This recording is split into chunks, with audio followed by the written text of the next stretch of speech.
Welcome back to SMK world Barrackpore and Uluberia. তো আজকে নিয়ে চলে এসেছি আমরা প্রচুর গ্রাফিক্স কার্ড। জাস্ট দেখে নাও গ্রাফিক্স কার্ডে পুরো লাট। তোমরা কি ভাবছো গ্রাফিক্স কার্ড এমনি এমনি তুলছি? 5050 5060 3060 আমাদের কাছে আবার ব্যাক করে চলে এসেছে। 5000 টাকা উঁচুতে তোমরা মাল কিনবে। মোটামুটি 15 তারিখের পরে 8000 টাকা রেটে মাল কিনতে হবে বেশিতে।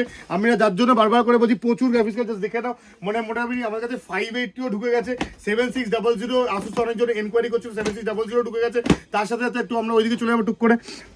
আমাদের কাছে অলরেডি গ্রাফিক্স কার্ড সাজানো হচ্ছে। এখানেও প্রচুর আমাদের কাছে RX 6600 আছে অলরেডি। তারপরে 1050 Ti আমরা যারা 50,000 টাকার মধ্যে মেশিন মারতে চাইছো তাদের জন্য আমরা 1050 Ti আনিয়ে নিচ্ছি আবার। আর যারা গেমিং এর মধ্যে জুনিয়র সেকশন করতে চাইছো তার জন্য RX 580 8GB আনিয়ে নিচ্ছি। যারা পিওর রেন্ডারিং থেকে শুরু করতে চাইছো তার জন্য 3050 তো আমার কাছে অ্যাভেলেবেল আছে। বারবার করে বলছি রেট কিন্তু প্রচুর হাইক হবে, র্যামের মতনই অবস্থা হবে গ্রাফিক্স কার্ডে। তো তাড়াতাড়ি করে তোমরা কিন্তু পারচেস করো। Thank you, keep watching our videos. SMK world Barrackpore and Uluberia.